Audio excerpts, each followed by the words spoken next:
System में ये सारी चीजें थी। अब हम जानते हैं सोवियत संघ की विशेषताएं। ठीक है, सोवियत संघ की विशेषताओं में सबसे पहली मेन स्पेशलिटी ये थी कि वो पूरी तरीके से सोशलिज्म पर डिपेंड था और कैपिटलिज्म के अपोजिट था। ठीक है, पूरी तरीके से सोशलिज्म को ही सपोर्ट करता था, जिसमें हर वर्ग के लिए कुछ ना कुछ था फायदे थे। जैसे कि एक सबसे पहली बात कि वेल मैनेज इकोनॉमिक सिस्टम था, जिसमें हर एक वर्ग के लिए व्यवस्थाएं थी, चाहे वो व्यापारी वर्ग हो, चाहे वो मजदूर वर्ग हो, चाहे वो बेसिक वर्ग का कोई भी बेरोजगार आदमी है, कोई भी स्तर का वर्ग हो, कोई भी कैटेगरी हो, उन सभी के लिए कोई ना कोई रूल्स थे। तो जिनके द्वारा अच्छे वर्ग के मतलब जो व्यापारी वर्ग है उनको उनकी इनकम मिले, उनको उनका प्रोडक्शन चलता रहे, उनका काम चलता रहे। बेरोजगार वर्ग वाले जो है बेरोजगार जो है उनको जॉब मिलती रहे और उनको एक उम्दा किस्म की जॉब मिले जिसमें जो उनको बुनियादी जरूरतों के लिए अच्छा वेतन मिलता रहे। न्यूनतम जीवन स्तर की सुविधा, यानी समाज के हर वर्ग के लोगों को, जो निचले वर्ग के लोग हैं उनको भी एक स्तर की सुविधा मिलती रहे, जैसे कि स्वास्थ्य है, सुविधाएं हैं, शिक्षा है, ठीक है ना, रोजगार है। ये 2-3 चीजें जो है बुनियादी जरूरतें जो है उनकी पूरी होती रहे। उसके बाद क्या है, अब इससे क्या होता था, न्यूनतम जीवन स्तर की सुविधा थी तो बेरोजगारी दर बहुत कम थी वहां पे। ठीक है, और फिर है राज्य का स्वामित्व, पूरी तरीके से जितने भी डिसीजन थे उन पर जो है स्टेट गवर्नमेंट जो है वो कंट्रोल रखती थी, जैसे किसी भी बिजनेस ऑनर पर या किसी भी कंडीशन पर।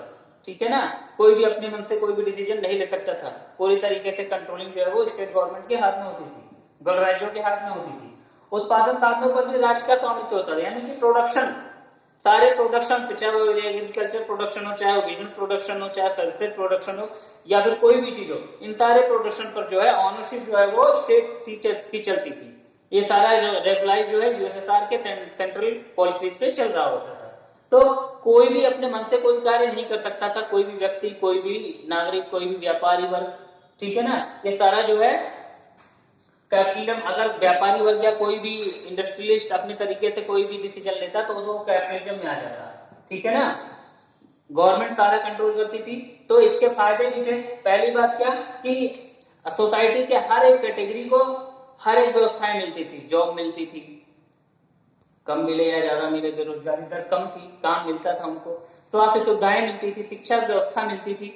ठीक है, व्यापारी वर्ग को उनके हिसाब से उनका प्रॉफिट दिया जाता था, प्रॉफिट ले सकते थे वो, लेकिन अपने तरीके से किसी भी कॉस्ट को कम या ज्यादा नहीं कर सकते थे कि ज्यादा प्रॉफिट के चक्कर में कोई भी कॉस्ट जो है ज्यादा कर सके, कम कर सके। इसीलिए जितनी भी प्रोडक्शन, जितनी प्रोडक्टिविटी थी, इन सभी पर कंट्रोलिंग भी गवर्नमेंट की थी सारे सिस्टम पर, और ऑनरशिप भी स्टेट की ही थी। ये सारा जो है सेंट्रलाइज्ड प्लान था, ठीक, जो कि कम्युनिस्ट पार्टी के डायरेक्शन में होता था। ठीक है, यह आपके सोवियत सिस्टम की सारी कैरेक्टरिस्टिक्स थी। ठीक है,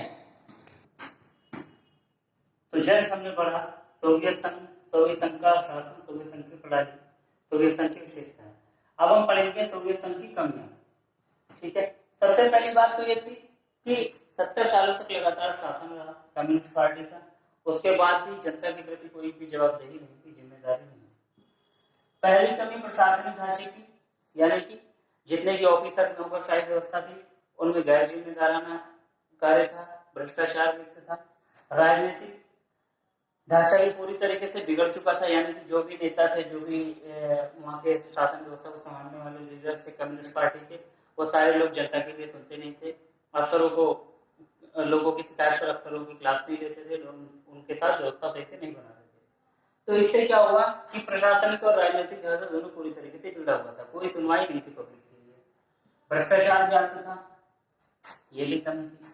गलतियां सुधारने के लिए शासन व्यवस्था अक्षम थी, यानी कि चाहे राजनीतिक व्यवस्था हो, चाहे ऊपरी लेवल की प्रशासनिक व्यवस्था हो, दोनों ही लोग किसी भी तरीके की इंप्रूवमेंट नहीं चाहते थे। अगर पब्लिक कोई किसी चीज की कंप्लेन करती थी, समस्या को बताती भी थी, तो उसके लिए सुधार नहीं होता था, यानी कि अच्छे नेताओं का पूरी तरीके से अभाव था, जो कि सोवियत प्रणाली को सही कर सकते थे। विशाल देश में केंद्रीकृत प्रणाली थी, इतना बड़ा क्षेत्र था, इतने सारे गणराज्य थे, 15 गणराज्य थे, लेकिन सारे गणराज्यों को संभालने के लिए कंट्रोलिंग सिस्टम यूएसएसआर के लिए था।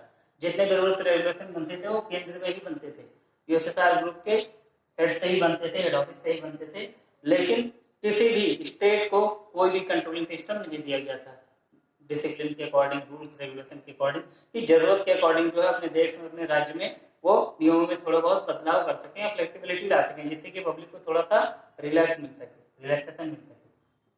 ठीक है, तो इसलिए भी जो है पब्लिक पूरी तरीके से खिलाफ हो रही थी यूएसएसआर के सोवियत प्रणाली के रूल्स की। ये सारी कमियां थी। सत्ता का जनाधार खिसकता जा रहा था, विश्वास खत्म होता जा रहा था पब्लिक का। कम्युनिस्ट पार्टी जनता का पूरी तरीके से विश्वास खो रही थी। कारण क्योंकि वो जनता के नियमों पर खरी नहीं उतर रही थी, जनता के लिए खरी नहीं उतर रही थी, जनता के जरूरतों का उन्हें कोई आइडिया नहीं होता था। हाथ से जब भी जनता कोई समस्या बताती तो उसके लिए वो जवाबदेही नहीं होते, ना उसको सुधारने की व्यवस्था करते। अगर भ्रष्टाचार है या प्रशासन व्यवस्था खराब है तो राजनीतिक नेता भी इसके लिए प्रयास नहीं करते थे कि कोई सुधार हो सके। तो इसलिए जनता का विश्वास भी इन पर से खत्म होता है।